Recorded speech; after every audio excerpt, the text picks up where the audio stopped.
May 31st, 1985, Shari Faye Smith walked to her mailbox and never came back. What happened next was something law enforcement had never really dealt with before. A killer who didn't want ransom. He wanted an audience, and for 2 weeks, he got one.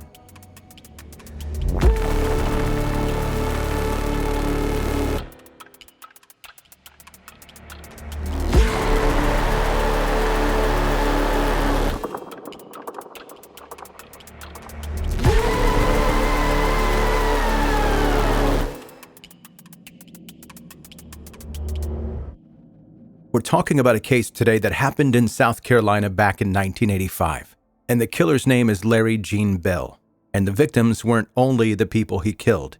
The families he terrorized afterwards suffered through their own living nightmare. Larry Gene Bell was born in Ralph, Alabama in 1949. His family moved around constantly, bouncing all over the Southeast. He tried finding structure. Joined the Marines in 1970, but that career ended about a year later when he accidentally shot himself in the knee while cleaning his gun. After that, he worked as a prison guard in Columbia, South Carolina for exactly 1 month in 1971. Spending time around inmates and watching how authority worked probably planted ideas in his head about power and control. He got married in 1972, had a son, and by 1976, the marriage was over. Around this time, he started working as an electrician's assistant, which gave him something dangerous: access to people's homes. Bell wasn't simply fixing electrical problems, though. He was studying people, learning their routines, figuring out who would make the easiest target. Before we get to 1985, we need to talk about Charlotte, North Carolina, because Bell didn't wake up one day and decide to become a killer. In July 1975, 21-year-old Denise Newsom Porch disappeared from the Yorktown apartments where she worked as a manager. Bell lived 300 yards away. Then, in November 1984, 26-year-old Sandy Elaine Cornett vanished after arriving home from work. Bell was a co-worker of her ex-boyfriend who had been over to her house before. When detectives interviewed him, he gave them hypothetical information and even drew a map showing where the body might be buried. They couldn't prove it back then. Sandy's case stayed cold for decades, but in February 2025, the Charlotte Mecklenburg Police Department's cold case unit finally closed it. They formally named Larry Gene Bell as her killer. So now we know for certain that in May 1985, Bell had already been perfecting his methods for at least 10 years. Which brings us to May 31st, 1985. Shari Faye Smith was 17 years old. She'd finished up her high school requirements and was getting ready for graduation, where she was scheduled to sing. That Friday afternoon around 3:15, she drove down to the mailbox at the end of her family's driveway on Platte Springs Road. Her dad, Bob, watched her go down from the house. When he looked again a few minutes later, her car was still there, door open, engine running, but Shari was gone. Bob ran down to find her purse on the passenger seat. The mail she'd retrieved was scattered across the asphalt. No signs of struggle other than that. This was a blitz attack. Someone with a weapon forced her into another vehicle in less than 5 minutes. In broad daylight on a Friday afternoon. That takes a level of confidence that goes beyond normal criminal behavior.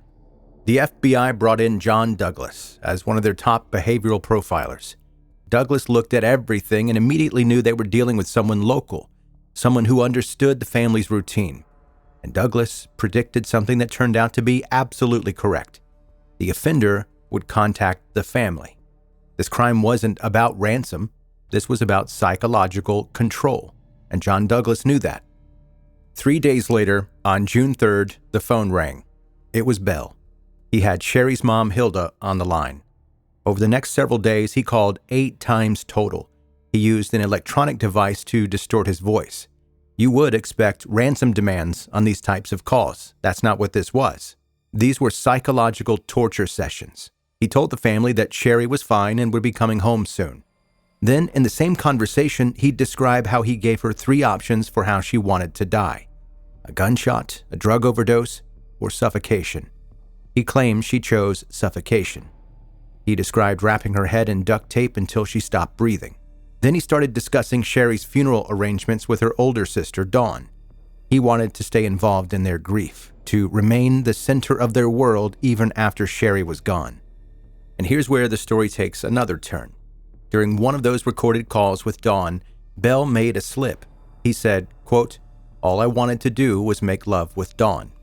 Then he quickly corrected it to Shari's name, but it was too late. The FBI profilers realized Dawn had been his original target all along. Shari and Dawn looked remarkably similar. In the chaos of a 5-minute blitz abduction, Bell had grabbed the wrong sister. When he realized his mistake, he didn't release Shari. He used her murder as a weapon against Dawn.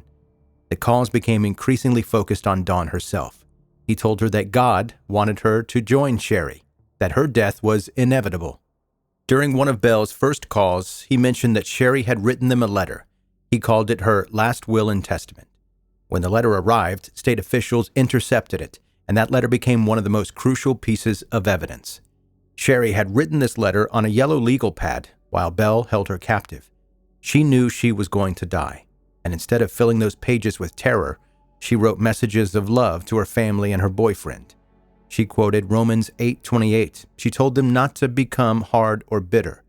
The spiritual maturity in that letter, written by a 17-year-old girl facing her own murder, feels almost impossible to comprehend. But here's where science cracked the case.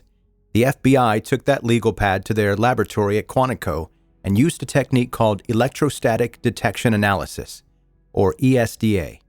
When you write on a pad of paper, the pressure from your pen leaves microscopic indentations on the sheets underneath.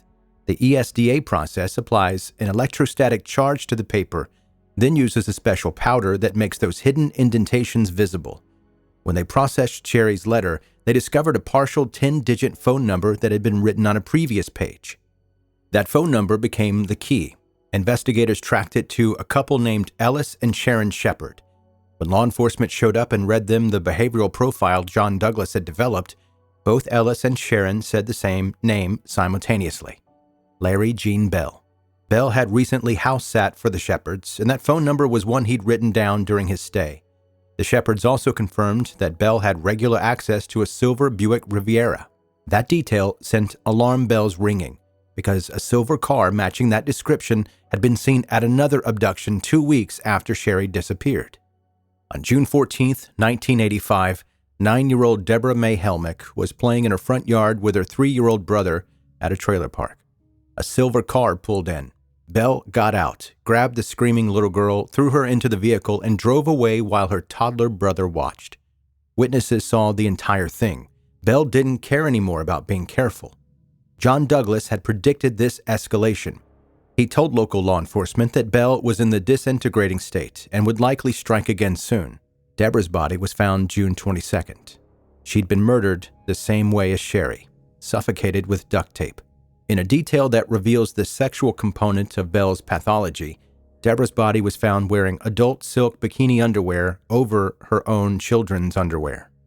Law enforcement arrested Larry Gene Bell on June 27, 1985. When they searched his apartment, forensic technicians found 6 human hairs that matched Shari Smith's. Combined with the phone number evidence, the witness descriptions, and the recorded phone calls, the case against him was overwhelming. Bell's trials turned into psychological theater. His defense attorney went in for a guilty but mentally ill plea. Bell testified for 6 hours, but instead of answering questions, he repeated phrases like, "Silence is golden." He claimed to be Jesus Christ. He exhibited bizarre outbursts. The prosecution demonstrated that all of Bell's theatrical behavior happened while the jury was present. When they left, he was calm and calculating, pretty normal acting. His madness was a performance. The jury in the Shari Smith case deliberated for 55 minutes before convicting him. The Debra Helmick trial had the same outcome. Both juries recommended the death penalty. Larry Gene Bell spent a decade on death row filing appeals. On October 4, 1996, he was brought to the execution chamber. He'd been given a choice between lethal injection and the electric chair. He chose the chair. John Douglas later said that choice was Bell's final power play, his last chance to show everyone he was in control. Larry Gene Bell was pronounced dead at age 46 without offering any final statement. Shari's sister Dawn wrote a book called Grace So Amazing, about surviving this nightmare and became a national speaker helping other families deal with violent loss. And that 2025 development confirming Bell murdered Sandy Cornett back in 1984 proves what investigators suspected all along. Larry Gene Bell wasn't someone who suddenly snapped. He was a calculating predator who'd been refining his techniques over a decade. The only reason he finally got caught was because he couldn't resist the need to torture the families. His compulsion to be the center of their pain is exactly what gave investigators the evidence they needed to take him down.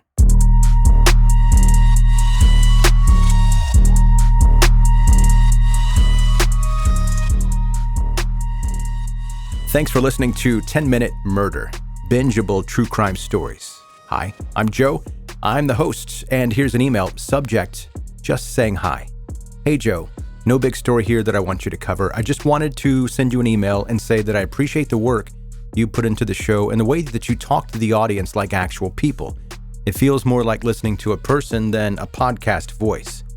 That's why I've stuck around. Ben in St. Cloud, Minnesota. Ben, I appreciate you, bro. Thank you for the email. And yeah, I think personally the way that AI has taken over so many different facets of our everyday life, including podcasting. I think that the real human beings doing real human being podcasts like this one, they're going to not be necessarily affected as much. They'll be the ones that stand out head and shoulders above the others. Now, the AI podcasts, some of them aren't too bad, but it's hard to get behind those because it's like, you're just pushing a button and spitting this thing out, and it doesn't take any work, it doesn't take any time or any actual human power or effort. So somehow that feels like cheating. In the shows like this one where it's a human being talking to another human being, I think in the long run, we'll stand out head and shoulders above the rest of them. At least that's what I'm banking on. So Ben, again, I appreciate the email. And hey, if you're a brand new listener to this podcast, you can hit subscribe wherever you're listening right now, and then go to the website, 10minutemurder.com. You're going to find all kinds of things there, including a way to send me an email like Ben did. And if you're an OG listener, I love you. As always, please keep sharing this podcast with your friends and your family, rating it 5 stars, and reviewing it positively wherever that's possible. And I get this question every now and then. What does it take to be an OG listener? Just be a consistent listener to this podcast over a long period of time. And that's it. You don't have to buy anything. You don't have to do anything special. You don't even have to share it with anybody. Just consistently listen to the podcast, and then boom, OG status granted. All right, that's going to do it. That is your episode for today. I really appreciate you listening to 10-Minute Murder. See you next time.